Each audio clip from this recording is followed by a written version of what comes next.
네, 강프로입니다. 자, KB금융부입니다. 자, KB금융을 포함해서 금융지주사들이 최근에 주가가 강합니다. 자, 다들 아실 겁니다.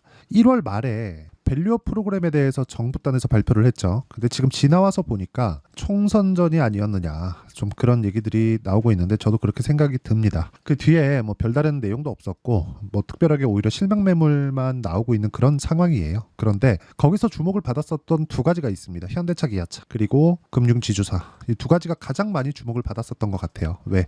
이익은 탄탄하고, 그렇죠. 고정적인 이익 규모는 계속해서 조금씩 늘어나고 있고, 그리고 주주 환원에 대한 부분은 약간 조금 부족한, 그렇죠. 그런 거였는데, 여기서 우리가 하나 구분지어야 될 게 현대차, 기아차는 고가 돌파를 못했습니다. 발표 이후에. 그런데 금융지주사들은 고가 돌파를 했죠. 왜 그러냐면 원래부터 주주 환원에 대한 생각을 하고 있었고 그렇게 진행을 했었기 때문에 그렇습니다. 왜 이렇게 차이가 나는지 제가 이야기를 드릴게요. 아주 간단하게 이야기를 드리겠습니다. 현대차, 기아차, 현기차는 상속을 하죠. 그렇죠? 근데 하나금융, KB금융 이쪽은 상속을 하는 구조가 아닙니다. 그렇죠? 우리가 주주들의 이익과 대주주의 이익이 같다는 거예요. 그리고 경영자의 이익도 같습니다. 무슨 생각이 드시나요? 미국의 움직임과 같습니다. 미국은 상속 개념이 없죠. 물론 있죠. 있긴 있는데 대를 이어서 기업을 물려준다 이런 개념이 없다고 보시면 됩니다. 자, 그 내용에 대해서 제가 이렇게 보여드릴게요. 이분은요, 하명주 하나금융지주의 회장님입니다. 자, 내용 보시면 쭉 볼게요. 경력. 자, 1980년도에 서울은행에 입사를 했고요. 그리고 지점장을 거쳐서 본부장 거치고 부행장, 그리고 은행장이 됐습니다. 그리고 나서 금융그룹의 회장님이 됐죠. 자, 처음부터 입사를 해서 쭉 올라온 그런 케이스예요. 금융지주사든 상속이 안 됩니다. 그렇죠? 그래서 지금 어떤 상황이 나오고 있느냐, 이렇게 되고 있는 거예요. 책임 경영, 그렇죠? 주주의 이익을 극대화시킬 수 있는 구조가 되는 겁니다. 개인적으로 사람은 다 똑같다고 생각을 해요. 자신의 이익을 위해서 움직일 수밖에 없죠. 하지만 나의 이익과 주주의 이익이 같은 기업이 한국에서 유일하게 하나만 따져봐라 그러면 금융지주회사예요. 자, 내용 보시면 그렇습니다. 금융지주, 경영진의 자사주 매입이 잇따르고 있다. 은행주가 올 들어서 우상향하고 금융지주마다 주주 환원 확대를 공언하면서 자사주 매입을 통해 책임 경영 의지를 다지는 분위기입니다. 밑에 내리시면 조병규 우리은행장은 최근 자사주 보유분을 3만 주까지 늘렸다. 4억 4천만 원 규모다. 이게 그렇게 크지 않다고 보실 수도 있는데 이거는 그냥 매입한 거에서 그렇고요. 기본적으로 그쵸. 뭐 스톡옵션이나 그런 부분들이 있습니다. 그리고 쭉 밑에 보면 최근 증권업 진출을 공언한 우리금융은행 기업금융 확대를 통해서 주주가치 제고에 나서기로 했다. 자, 이런 부분이 계속해서 발생을 하는 거예요. 보통 상속의 개념을 가지고 있는 쪽은 뭘 하죠? 물적 분할을 하죠. 이쪽에 가장 특화된 기업이 어디예요? LG예요. LG. 이름만 들어도 구씨 딱 생각이 나죠. 삼성, 그쵸, EC, 뭐 욕하는 건 아닙니다. 이게 맞다고 생각을 해요. 한국 사람들의 정서상. 그런데 금융지주회사는 이 구조가 나오지 않는 겁니다. 그렇기 때문에 지금 밸류업 프로그램에 대해서도 그렇게 큰 내용이 없었는데도 불구하고 무슨 일이 벌어졌느냐?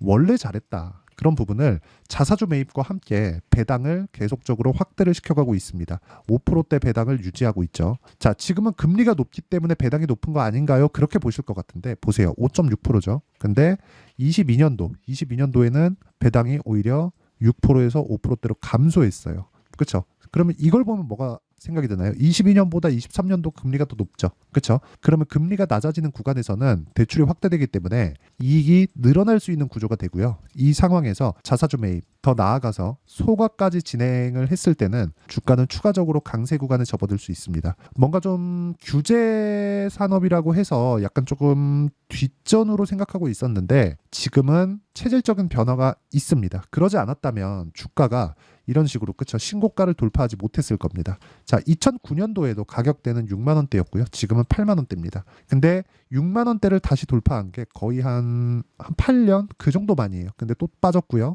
그리고 나서 또 올라갔죠. 그리고 조정받았고 이번에 또 올라갔습니다. 이거는 체질 변화가 맞습니다. 그런데 이런 부분을 어디서 봅니까? 우리는 당연히 가격이 먼저 반영하는 그런 상황에서 본다. 그러면 매매 차익과 배당에 대해서 전략을 두 가지로 세울 수가 있다는 거고요. 이 내용도 가격이 먼저 반영한다는 걸 이해를 하고 계셔야 됩니다. 배당은 지금보다 뭐 크게 늘어날 수 있다 그런 정도는 나오지 않을 거예요. 막 10%씩 20%씩 배당 주는 그런 상황은 없을 겁니다. 하지만 배당을 5에서 6% 정도 유지를 하면서 우리가 자사주 매입과 소각에 조금 더 키울 수 있는 그런 상황이 만들어진다면 주가의 상승은 추가적으로 상승이 가능하다. 애플 같은 경우에도 그래요. 실적 안 좋아. 그런데 150조 규모의 자사주를 매입하고 소각한다는 내용을 발표하면서 애플의 주가가 회복하고 있죠. 주주의 이익을 생각한다는 게 이렇게 중요해서 그렇습니다. 근데 이런 부분을 정부 단에서 약간 조금 지지를 해주고 지원을 해주고 상법 개정이나 그런 부분을 맞춰줬으면 현대차, 기아차도 지금보다 훨씬 더 강할 수 있었을 텐데 그런 부분은 조금 아쉽지만 뭐 맞는 종목에 찾아가면 되니까 일단 그 금투세가 시작되기 전까지는 뭐 금투세가 내년에 될지 안 될지는 모르겠습니다. 원체 그 반발이 심하니까. 그래서 뭐 금투세가 되든 안 되든 간에 지금은 맞는 쪽으로 가는 게 맞다. 그렇죠? 주주 환원에 대한 부분은 금융주들은 애초에 진행하고 있었고 더 확대될 수 있는 그런 상황이 됐습니다.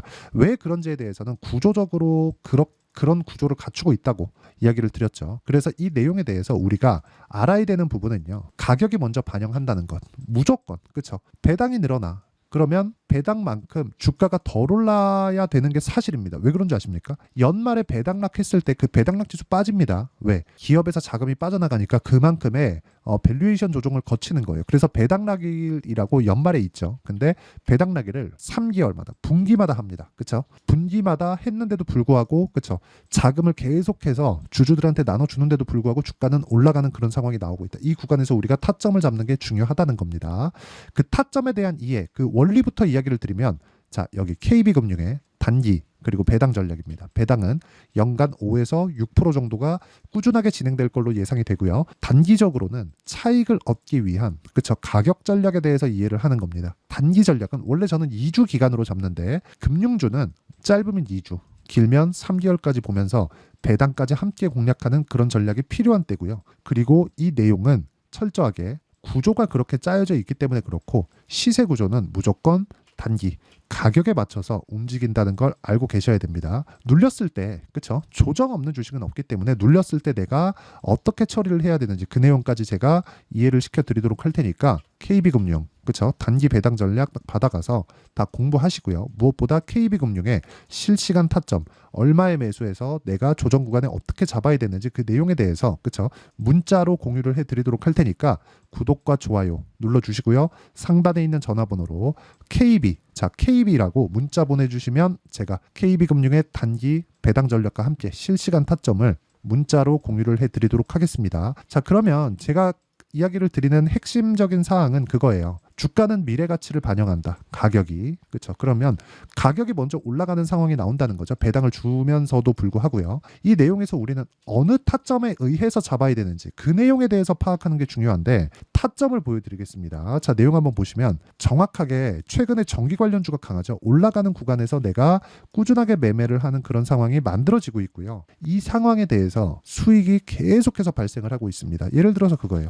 뭐 자람 테크놀로지 같은 거, 뭐 반도체 종목군들 보면 올라가는 구간에서 매매한 결과 어때요? 매수, 매도 75% 이렇게 수익이 발생을 합니다. 다른 종목도 마찬가지. 에브리봇이나 그런 종목들 보더라도 올라가는 구간에서만 계속해서 매매를 이어오고 있다는 점 그리고 이런 내용에 대해서 내가 이해를 했을 때 꾸준하게 수익을 볼 수 있기 때문에 이 내용에 대한 부분도 제가 여기 소통방에서 공유를 하고 있습니다. 자, 내용 보시면 그래요. 최근에 강세 종목군들은 다 소통방에서 10억 만들기 프로젝트로 매매를 하고 있다고 보시면 되고요. 제가 구독자를 늘리기 위해서 10억 만들기 프로젝트를 무료로 진행하고 있으니까 구독과 좋아요 눌러주시고요. 상단에 있는 전화번호로 구독 또는 10억이라고 문자 보내주시면 제가 실시간 타점을 받아볼 수 있는 여기 소통방 입장 링크를 순차적으로 공유를 해드리도록 하겠습니다. 자, 매매 내용을 보면 그렇습니다. 뭐 삼성중공업, 일진전기, 그쵸? 이런 식인데 일진전기는 아까 전에 보셨고요. 대원전선이나 그런 종목군들 보면 올라가는 구간에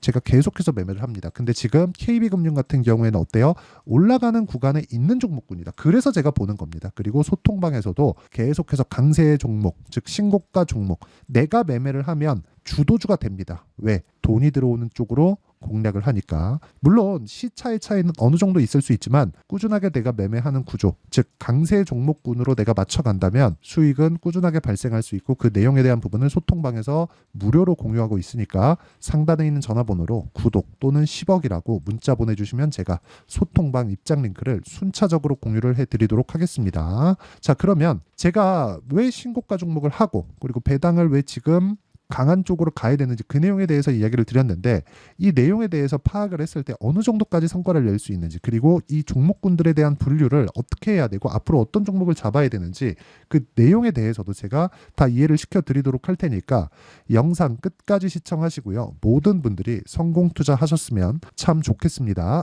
자, 24년도가 돼도 여전히 시장은 녹록지 못합니다. 이런 상황이 벌어지는 건 어쩔 수 없습니다. 이런 상황에서도 수익이 나는 종목들의 구조는 변하지 않습니다. 즉, 대시세 종목에 대한 구조는 변하지 않는다는 거고, 실제 제가 소통방에서 지속적으로 이야기를 드리고 있는 내용도 대시세 종목이나 시장 주도주를 공략하는 건 철저하게 가격 분석을 하라고 이야기를 드리고, 가격 분석 이후에는 이슈에 대한 파악, 그리고 이슈를 파악하고 나서는 다시 내가 얼마에 매수할지 그 타점에 대한 부분을 지속적으로 언급을 하고 있습니다. 자, 근데 생각해 보세요. 시장이 굉장히 어려웠습니다. 어려운 상황에서의 어떤 종목들이 강했냐 보면 반도체와 그리고 바이오입니다. 자, 실제 여기 보면요. HLB에 제가 실제 매매한 내용을 띄워놓고 보여드리고 있는데, 1월 22일부터 매매를 시작해서 4일 동안 31%의 수익 마감이 됐고요. 그리고 여전히 신고가 종목입니다. 자, 그리고 그 다음 어보브 반도체, 이름을 보시다시피 반도체 종목이죠. 그리고 AI 반도체는 지속적으로 강세를 보이고 있습니다. 이 종목도 신고가를 먼저 달성한 이후에 제가 21%의 단기간에 21%의 큰 수익을 내고 마감이 됐습니다. 다시 재공략을 준비하고 있고, 이런 부분은 소통방에서 다 공유를 해드립니다. 자, 그리고 코세스. 자, 코세스 같은 종목도 당연히 그쵸, 신고가 종목이고요. 그리고 반도체 종목입니다. 이 종목도 영업일 기준에서 이틀 동안 대략 한 15%의 수익 마감이 됐습니다. 내용을 한번 보시면 어떻습니까? HLB를 포함해서 뭐 30%, 20%, 뭐 15% 이런 식의 수익이 지속적으로 발생하고 있는데, 이 세 종목 모두 다 신고가 종목이고 1월 달에 시장이 약세를 보이고 있는 구간에서도 강했었던 그런 종목입니다. 특징점이 하나 있는데, 그 이슈에 앞서서 가격이 먼저 반영했다는 거죠. 그렇게 제가 가격을 먼저 보고 이슈에 대해서 파악하는 이유는 결과적으로는 큰 시세를 먹기 위한 사전 준비 작업입니다. 실제로 큰 시세를 먹기 위해서 사전 준비 작업을 했을 때 여기 레인보우 로보틱스 127%, 그리고 ISC 98%, 그리고 한미반도체 97%의 큰 수익을 내는 상황을 만들 수 있습니다. 어떤 식으로 소통방에서 진행됐는지, 그쵸? 그 상황을 제가 이야기를 드린 건데, 이런 상황도요, 당연히 신고가를 공략했을 때 가능한 겁니다. 자, 그러면 이번에도 마찬가지입니다. 그쵸? 정부 주도의 코리아 디스카운트 해소 방안이 2월 달에 발표를 하고요. 그리고 2월 달에 발표된 내용을 토대로 주가가 움직이는 게 아니라 이미 움직인 내용이 있죠. 실제 이 내용은 크게 중요한 게 아니라는 겁니다. 실제 움직인 내용을 보면, 자, 기아차입니다. 실제로 12월 달에 신고가를 만들어 놓고 정부에서 입김을 불어 넣으니까 순식간에 기아차를 포함해서 현대차 같은 거대 기업들의 주가가 2주도 채 되지 않아서 40% 정도의 큰 시세를 냅니다. 자, 그러면 우리는 어떤 종목을 봐야 될까요? 이슈를 파악해야 되는 것도 맞지만 철저하게 가격에 맞춰서 매매를 해야 되는 게 당연히 중요합니다. 정부가 주도하는 정책 방향이 있겠죠. 그 방향에 맞춰서 우리가 종목을 찾을 필요가 있다. 자, 그러면 답이 나왔습니다. 정부가 주도하는 방향에 맞춰서 제2의 기아차를 찾는 게 지금은 중요하다. 근데 정부 정책의 방향에 맞게 가자. 그랬을 때 앞서서 제가 보여드렸었던 내용인 여기 레인보우 로보틱스 127%, 그리고 ISC 98%, 그리고 한미반도체 97%와 같은 수익을 낼 수 있습니다. 물론 시간에 대한 부분은 최소 2주의 시간이 필요하고요. 그리고 최장 3개월 안에 끝내야 됩니다. 자, 기아차의 시세를 보셨던 것과 같이 2월 달에 정부 정책의 방향이 결정되고요. 바로 3월 달이면 시행입니다. 자, 그러면 우리는 거기에 맞춰서 당연히 종목을 찾아야 되고, 제가 제2의 기아차를 찾아놨습니다. 제가 아까 전에 소통방에서 이야기를 드렸었던 내용 다 공개를 해드렸는데, 그 내용처럼 종목만 받고 싶다 하시는 분들은요, 상단에 있는 제 전화번호로 대시세, 자, 대시세라고 문자를 보내주시면 정부 정책의 방향에 맞는 종목을 모든 분들에게 무료로 공개를 해드리도록 하겠습니다. 자, 제가 원하는 건 채널 성장이 목적입니다. 자, 그래서 구독과 좋아요 꼭 좀 부탁드리고요. 모든 분들이 정부 정책에 맞는 방향으로 매매를 이어가서 큰 수익 보셨으면 좋겠습니다.